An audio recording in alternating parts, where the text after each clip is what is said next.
ആദ്യമേ തന്നെ ദേവകുമാരനും എൻ്റെ മാതാവിനും ഞാൻ ഒത്തിരി നന്ദി പറയുന്നു ഇവിടെ നിൽക്കാൻ സാധിച്ചതിന്. എൻ്റെ പേര് മിനി. ഞാൻ കോഴിക്കോട് ജില്ലയിലെ താമരശ്ശേരി രൂപതയിൽ നിന്നാണ് വരുന്നത്. പക്ഷേ ഇപ്പോൾ ഞാൻ വരുന്നത് ഇസ്രായേലിൽ നിന്നാണ്. ഇന്ന് രാവിലെയാണ് ഞാനിവിടെ വന്ന് ഇറങ്ങിയത്. നേരെ അമ്മയുടെ അടുത്തേക്കാണ് ഞാൻ വന്നത്. എനിക്ക് കിട്ടിയ അനുഗ്രഹം അത് അമ്മയുടെ അടുത്ത് ആദ്യമേ പറഞ്ഞിട്ടാണ് ഞാൻ വീട്ടിലേക്ക് പോകാൻ തീരുമാനിച്ചത്. എനിക്ക് ഇവിടെ വന്നിട്ട് ആദ്യമായിട്ട് ഞാൻ ഈ ഈശോയെക്കുറിച്ച് മാതാവിനെക്കുറിച്ച് അറിഞ്ഞത് പറയണ്ടേ. ഞാൻ യൂട്യൂബിൽ വെറുതെ ഇങ്ങനെ നോക്കുന്ന സമയത്ത് ഒരു സാക്ഷ്യം കണ്ടു. അത് ഞാൻ എൻ്റെ മോളോട് പറഞ്ഞു. അപ്പോൾ മോള് പറഞ്ഞു, നമുക്കൊന്ന് മാതാവിൻ്റെ അടുത്ത് പോയാലോ. അപ്പോൾ ഞങ്ങളങ്ങനെ കുടുംബസമേതമാണ് ഇവിടെ ആദ്യമേ വന്നു. ഞാൻ ഉടമ്പടി വെച്ചു, പ്രാർത്ഥിച്ചു. എനിക്കൊരു ജോലി വേണമെന്ന് 4ാമത്തെ നിയോഗമായിട്ട് വെച്ചു. ഞാൻ പോയി 2ാമത് പുതുക്കാൻ വന്ന സമയത്ത് ഞാൻ SLC ബുക്കുമായിട്ടാണ് വന്നത്. നിങ്ങൾക്കറിയാം, എനിക്ക് വലിയ പഠിപ്പമൊന്നുമില്ല. പക്ഷേ ഞാൻ മാതാവിനോട് ചോദിച്ചൊരു ചോദ്യമുണ്ട്. ഇവിടെ വന്ന് ഉടമ്പടി എടുത്ത് ഞാൻ അവിടെ നിന്ന് SLC ബുക്ക് തുറന്ന് വെച്ച് പറഞ്ഞു, മാതാവേ, എനിക്ക് ഈ SLC ബുക്ക് വെച്ച് എനിക്കൊരു ഗവൺമെൻറ് ജോലി നിനക്ക് തരാൻ പറ്റുമോ? എൻ്റെ അഹങ്കാരമാണെന്ന് എനിക്കറിയാം. പക്ഷേ എൻ്റെ പ്രാർത്ഥന അമ്മ കേട്ടു. അതിനുശേഷം ഞാൻ ഇസ്രായേലിൽ പോകാനുള്ള വഴിയൊരുക്കി. എൻ്റെ സുഹൃത്ത് വഴിയാണ് എനിക്കത് ഒരുക്കി തന്നത്. അങ്ങനെ ഞാൻ അതിൻ്റെ പേപ്പറുകൾ നീക്കുകയുണ്ടായി. ആ സമയത്ത് എനിക്ക് ഇസ്രായേലിൽ പോകണമെങ്കിൽ എൻ്റെ മാരേജ് സർട്ടിഫിക്കറ്റ്, അതായത് മാരേജ് രജിസ്റ്റർ ചെയ്ത സർട്ടിഫിക്കറ്റിന് ആവശ്യമായിരുന്നു. 10-20 കൊല്ലമായി ഞങ്ങളുടെ കല്യാണം കഴിഞ്ഞിട്ട്. ആ സമയത്ത് ഞാൻ സർട്ടിഫിക്കറ്റിന് വേണ്ടി പഞ്ചായത്തിൽ പോയ സമയത്ത് വലിയൊരു മേശ നിറച്ച് ഈ സർട്ടിഫിക്കറ്റിന് വേണ്ടി കാത്തിരിക്കുന്ന അപേക്ഷ ഫോമുകളാണ്. ഉദ്യോഗസ്ഥൻ എന്നോട് പറഞ്ഞു, ചേച്ചി പെട്ടെന്നൊന്നും നടക്കത്തില്ല. പക്ഷേ ഞാൻ എൻ്റെ അമ്മ മാതാവിനെയും കൊണ്ടാണ് പോയത്. അവിടെ പോയി ഞാൻ ഉപ്പിട്ട് പ്രാർത്ഥിച്ചു, കാശുരൂപം വെച്ചു, വിശ്വാസ പ്രമാണം ചൊല്ലി. അങ്ങനെ എനിക്ക് വേണ്ടി ആ ഉദ്യോഗസ്ഥൻ തന്നെ ഒരാഴ്ചയ്ക്കുള്ളിൽ ഹെഡ് ഓഫീസിൽ പോയി തിരിച്ചു വന്ന ആ പേപ്പർ 2-3 ആഴ്ച കൊണ്ട് എനിക്ക് മാരേജ് സർട്ടിഫിക്കറ്റിൻ്റെ പേപ്പർ റെഡിയാക്കി കിട്ടി. ഞാൻ എൻ്റെ അപേക്ഷകളെല്ലാം പെട്ടെന്ന് വെച്ചു. പക്ഷെ ഒന്നും നീങ്ങിയില്ല. അങ്ങനെ ഞാനിവിടെ അച്ഛനെ കാണാൻ ഒരു ഭാഗ്യം എനിക്ക് ലഭിച്ചു. ഞാൻ അച്ഛൻ്റെ ബ്ലെസ്സിങ് വാങ്ങി പ്രാർത്ഥിച്ചു. ഞാൻ പോയി. പിന്നീട് എൻ്റെ ജീവിതത്തിലെ മാറ്റങ്ങൾ ഒരുപാട് പെട്ടെന്നായിരുന്നു. ഞാൻ പോലും അറിയാതെ എൻ്റെ വിസ എത്തി. സാധാരണ എല്ലാവർക്കും വിസ വരുന്നത് എന്തെങ്കിലും പൈസയൊക്കെ കൊടുത്തതിന് ശേഷമാണ്. പക്ഷെ എനിക്ക് വിസ ആദ്യം വന്നു. പൈസയൊന്നും റെഡിയായില്ല. ഒരുപാട് കടങ്ങളുണ്ട്. 10-40 ലക്ഷം രൂപയോളം കടമുണ്ട്.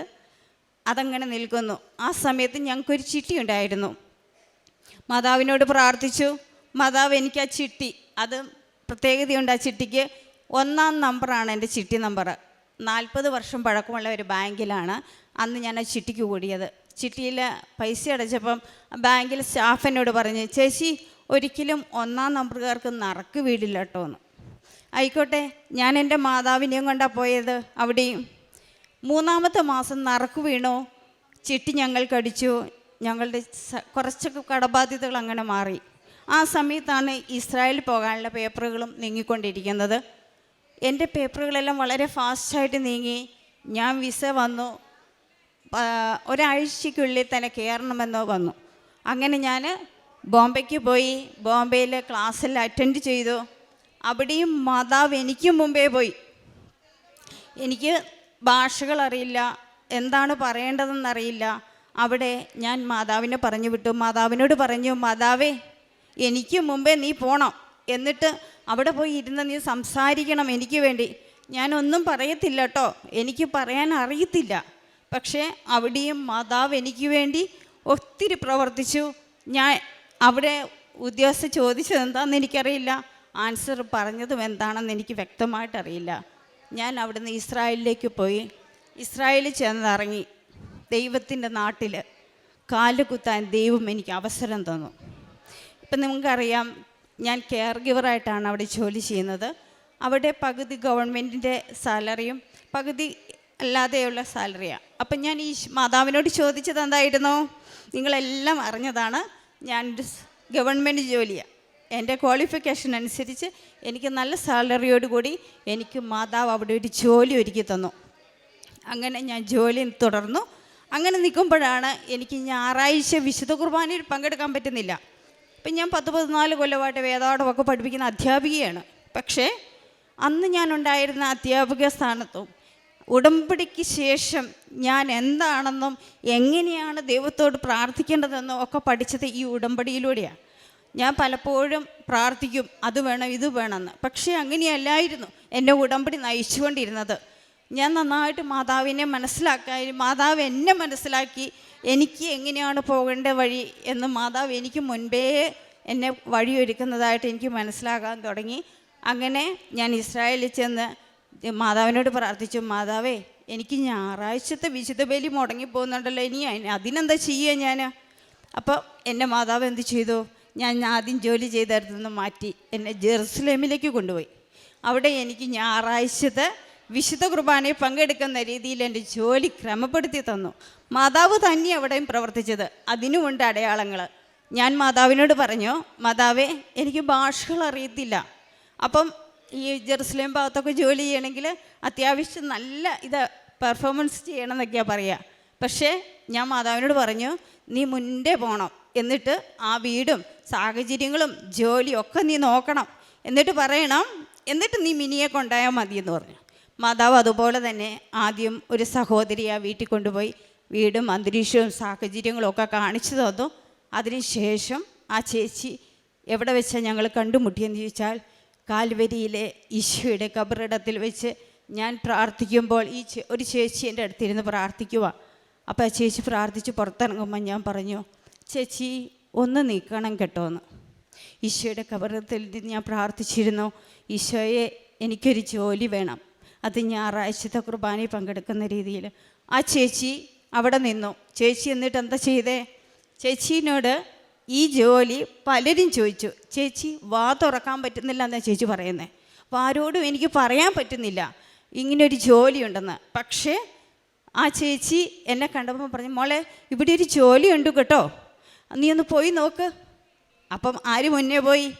മാതാവ് മുന്നേ പോയി, കണ്ടു, ഇഷ്ടപ്പെട്ടു, എന്നെ കൊണ്ടുപോയി. അവിടെയാണ് ഇപ്പം ഞാൻ ജോലി ചെയ്യുന്നത്. സന്തോഷത്തോടെ ജോലി ചെയ്യുന്നു. അങ്ങനെ മാതാവിന് കളി. പിന്നെ എൻ്റെ കടബാധ്യത എനിക്കറിയാം. ഇപ്പം നറുക്ക് വീണ് ചിട്ടി കിട്ടി ഞങ്ങളുടെ കടവ് കുറച്ചൊക്കെ അങ്ങ് വീടി. പിന്നെ ജോലി മേഖലയായി, അതിൽ നിന്നും ഒരു പകുതി സമാധാനമായി. ഇപ്പം കടബാധ്യതയെക്കുറിച്ചുള്ള ടെൻഷനൊക്കെ ഒരുപാട് കുറഞ്ഞു. പിന്നെ എൻ്റെ മോൾക്ക് ഏത് കോഴ്സ് തിരഞ്ഞെടുക്കണം എന്നറിയത്തില്ല. ഒരു വർഷമായി അവളിങ്ങനെ കോഴ്സിന് വേണ്ടി തപ്പി നടക്കുന്നു. ആ സമയത്താണ് അവൾക്ക് മാതാവ് ഒരു കോഴ്സ് അവളുടെ ഫോണിലൂടെ അവൾക്ക് കാണിച്ചു കൊടുക്കുകയാണ്. അപ്പം ആ കോഴ്സ് അവൾ തിരഞ്ഞെടുക്കാൻ വേണ്ടി വന്നു. അന്ന് മാതാവിനോട് മാതാവിന് മുമ്പ് വെച്ച് പറഞ്ഞു, മാതാവേ നീ ആഗ്രഹിക്കുന്നുണ്ടെങ്കിൽ ഞാൻ ഇവിടെ വെച്ച് അമ്മേ ആ സ്കൂളിലേക്ക് വിളിക്കും, അവിടുന്ന് എനിക്ക് നീ ഉത്തരം തരണം എന്ന് പറഞ്ഞു. അമ്മ അവളെ ആ കോഴ്സിലേക്ക് നയിച്ചു. ഇപ്പോൾ അവിടെ ആ കോഴ്സിലേക്ക് ചെയ്തുകൊണ്ടിരിക്കുകയാണ്. ബാക്കി കാര്യങ്ങളൊക്കെ അവൾ തന്നെ പിന്നീട് പറയുന്നതായിരിക്കും. അതുപോലെ തന്നെ പിന്നെയുള്ളത് എനിക്ക് കിട്ടിയ വലിയ വലിയ അനുഗ്രഹങ്ങളെന്ന് പറഞ്ഞാൽ ഓരോ നിമിഷവും എന്നെ നയിച്ചുകൊണ്ടിരിക്കുന്നതാണ്. അപ്പോൾ ഞാൻ പ്രേക്ഷിത പ്രവർത്തനം ചെയ്യും. പ്രേക്ഷിത പ്രവർത്തനം ചെയ്യുന്ന സമയത്ത് ഞാൻ മാതാവിനെ ആദ്യം പോവും, മാതാവേ ഞാൻ പോകുന്ന പ്രേക്ഷിത പ്രവർത്തനങ്ങളൊക്കെ നല്ല രീതിയിൽ ചെയ്യാൻ എന്നെ സഹായിക്കണം കേട്ടോ. അപ്പോൾ ഞാൻ പേപ്പറും കൊണ്ട് പോകും. പേപ്പർ കൊണ്ടുപോയി കൊടുക്കുന്ന സമയത്ത് ചില ചേച്ചിമാരൊക്കെ എൻ്റെ തലയിൽ കൈവച്ച് അനുഗ്രഹിക്കും, പ്രാർത്ഥിക്കും, നന്നായി വരും കേട്ടോ മോളെ എന്നൊക്കെ പറയും. അവരുടെ പ്രതിസന്ധി ഘട്ടത്തിലാണ് പോലും ഞാൻ ഈ പേപ്പർ കൊടുത്തത്. അവരിവിടെ വന്ന് ഒത്തിരിയേറെ പേര് ഞാൻ പറഞ്ഞിട്ട് ഉടമ്പടി എടുത്തിട്ടുണ്ട്. അതുപോലെ ഇസ്രായേലിലുള്ള എല്ലാ സമയവും ഞാനിത് തന്നെയാണ് പറയാറ്, മാതാവിനെക്കുറിച്ച് കേട്ടോ പറയാറ് കൂടുതലും.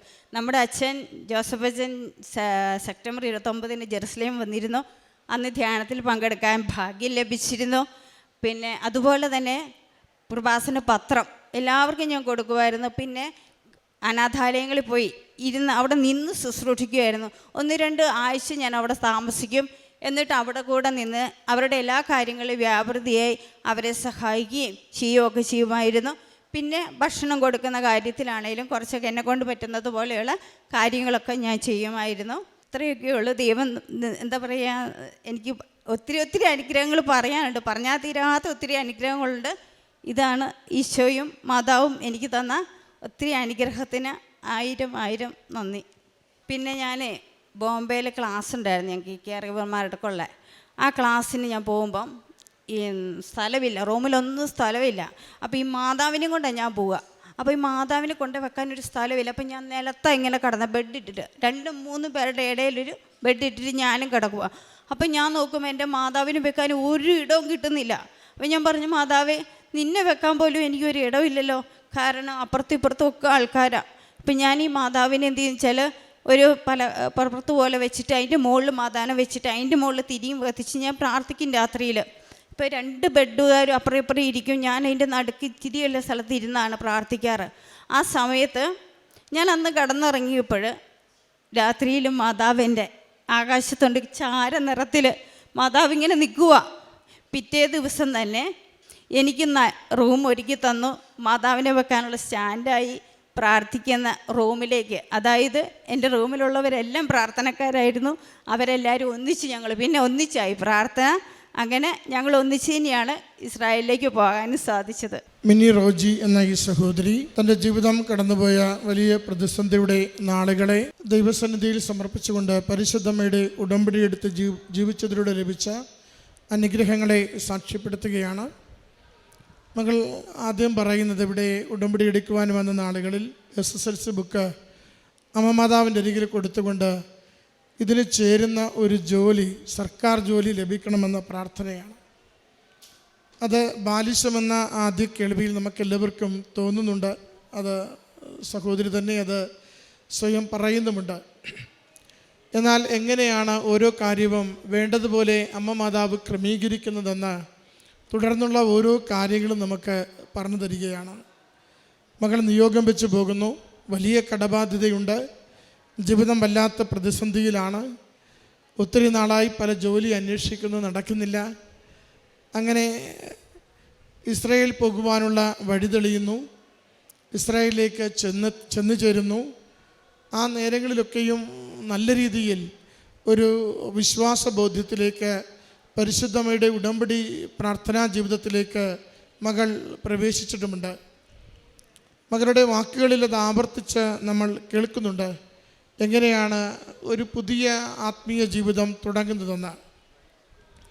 ഒരുപക്ഷെ നമ്മുടെയൊക്കെ മക്കൾ ക്ലാസ് മുറികളിൽ 12 ക്ലാസ് വരെ നടത്തുന്ന മതബോധന പരിശീലനം കൊണ്ട് നേടാത്തത് കൃപാസനത്തിൽ മരിയൻ ഉടമ്പടി എടുക്കുന്നതിലൂടെ 3 മാസം കൊണ്ട് ഓരോരുത്തരും സ്വന്തമാക്കുന്നതാണ് നമ്മളിപ്പോൾ കണ്ടുകൊണ്ടിരിക്കുന്നത്.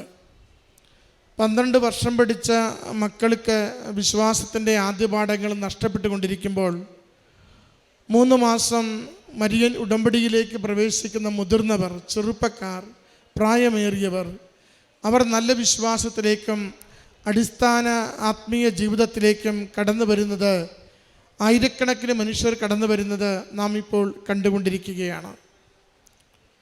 കുഞ്ഞുങ്ങൾ കുമ്പസാരവും കുർബാനയും വചനവായനയും ഒക്കെ ഉപേക്ഷിച്ച് പോകുമ്പോൾ മുതിർന്നവർ തീഷ്ണമായ ആഗ്രഹത്തോടും സ്നേഹത്തോടും കൂടി വിശുദ്ധ കുർബാനയിലേക്കും കുമ്പസാരത്തിലേക്കും വചനവായനയിലേക്കും കാരുണ്യ പ്രവൃത്തിയിലേക്കും സന്തോഷത്തോടെ ആകൃഷ്ടരായി വരുന്നതാണ് നമ്മൾ കണ്ടുകൊണ്ടിരിക്കുന്നത്. ഇതാണ് മരിയൻ ഉടമ്പടി ലോകത്തിന് നൽകുന്ന ശ്രേഷ്ഠമായ ഒരു മാതൃക. ആർക്കും ഒരുപക്ഷെ സ്പർശിക്കുവാനാവില്ല, തൊടാനാവില്ല എന്ന് കരുതുന്ന ഒരു സമൂഹത്തെ, യുവജനങ്ങളെയും മുതിർന്നവരെയും എത്ര സുന്ദരമായി അമ്മ മാതാവ് തന്നോട് ചേർത്ത് പിടിച്ചുകൊണ്ട് വലിയ അനുഗ്രഹത്തിൻ്റെ ധാര നല്ല ആത്മീയ വിശുദ്ധീകരണത്തിലൂടെ തുടർച്ചയായി നൽകിക്കൊണ്ടിരിക്കുന്നതാണ് നമ്മൾ ഈ കൃപാസനം എന്ന ആലയത്തിൽ നിന്നും ലോകത്തിൻ്റെ എല്ലാ ദേശത്തേക്കും പോയിക്കൊണ്ടിരിക്കുന്ന വിശ്വാസ സമൂഹത്തിന് നൽകിക്കൊണ്ടിരിക്കുന്ന ഒരു സന്തോഷം. എൻ്റെ കുടുംബത്തിനകത്ത് ദൈവചിന്തയുണ്ടെന്ന്, എൻ്റെ കുടുംബത്തിൽ സന്ധ്യാപ്രാർത്ഥനയുണ്ടെന്ന്, കുർബാനയ്ക്ക് പോകുവാനും കുമ്പസാരിക്കുവാനും നിരന്തരം ഞങ്ങൾ ശ്രദ്ധിക്കുന്നുവെന്ന് ഓരോരുത്തരും ഈ അൾത്താരയിൽ സാക്ഷ്യപ്പെടുമ്പോൾ ദൈവനാമമാണ് മഹത്വപ്പെടുന്നത്. മകൾ പറയുന്നുണ്ട്, വിദേശത്ത് ചെന്ന ആദ്യത്തെ ജോലി സ്വീകരിച്ചപ്പോഴുണ്ടായ പ്രയാസം വിശുദ്ധ കുർബാന കാണുവാൻ സാധിക്കുന്നില്ലല്ലോ എന്നതായിരുന്നുവെന്ന്.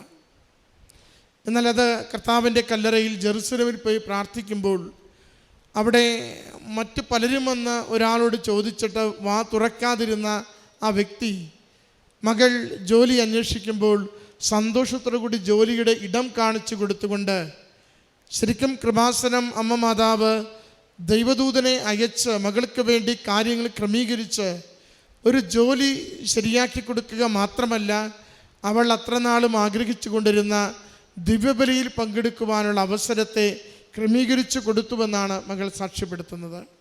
പ്രിയമുള്ളവരെ, നമ്മൾ ഓരോ ദിനവും ഈ അൾത്താരയിൽ നിന്ന് സാക്ഷ്യങ്ങൾ കേട്ടുകൊണ്ടിരിക്കുമ്പോൾ, യൂട്യൂബിൽ ഓരോ സാക്ഷ്യവും നമ്മൾ പങ്കുചേർന്ന് പ്രാർത്ഥിക്കുമ്പോൾ നമ്മൾ തിരിച്ചറിയുന്നുണ്ട്, ഒരു ആത്മബലമുള്ള ആത്മീയ ബലമുള്ള ഒരു സമൂഹം നമുക്കിടയിൽ രൂപപ്പെടുന്നുണ്ട്.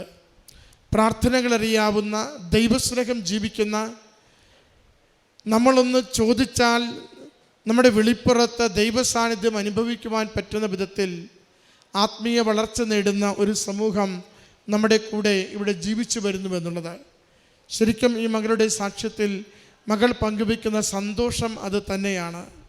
കടബാധ്യതകളൊക്കെയും കുറച്ചു കൊണ്ടുവരുന്നതിന്, ജീവിതം സുരക്ഷിതമാകുന്നതിന്, മറ്റ് ജീവിതത്തിൻ്റെ മേഖലകൾ വിശുദ്ധിയിൽ ക്രമീകരിക്കപ്പെടുന്നതിന് ഒക്കെ അമ്മ മാതാവ് ഉടമ്പടി ജീവിതത്തിലൂടെ മകളെയും കുടുംബത്തെയും സഹായിച്ചുവെന്ന്. നമുക്ക് ഉടമ്പടി ജീവിതത്തിലേക്ക് കടന്നു വരുമ്പോൾ ആഗ്രഹത്തോടെ അമ്മയുടെ അരികിൽ സമർപ്പിക്കേണ്ട പ്രാർത്ഥന ഇതുതന്നെയാണ്. കൂടുതൽ വിശുദ്ധിയോടുകൂടി, കൂടുതൽ ദൈവാശ്രയത്വത്തോടുകൂടി, കൂടുതൽ അമ്മ മാതാവിൻ്റെ സംരക്ഷണയിൽ ജീവിക്കുവാൻ സഹായിക്കണമേ എന്ന് ഈ പ്രാർത്ഥനയോടുകൂടി ഈ കുടുംബത്തിന് ലഭിച്ച എല്ലാ അനുഗ്രഹങ്ങളെയും കരങ്ങളടിച്ച് അമ്മ മാതാവിനും തിരുക്കുമാരനും സമർപ്പിക്കും. അത്യപൂർവ ദൈവാനുഭവങ്ങൾ ഇനി നിങ്ങൾക്കും സ്വന്തം. ഈ യൂട്യൂബ് ചാനൽ ഇതുവരെ സബ്സ്ക്രൈബ് ചെയ്തിട്ടില്ലെങ്കിൽ ഇപ്പോൾ തന്നെ സബ്സ്ക്രൈബ് ചെയ്യുക. ഈ വീഡിയോ ഇപ്പോൾ തന്നെ നിങ്ങളുടെ സുഹൃത്തുക്കൾക്ക് ഷെയർ ചെയ്തുകൊണ്ട് കർത്താവിൻ്റെ പ്രേക്ഷിതരാകുക.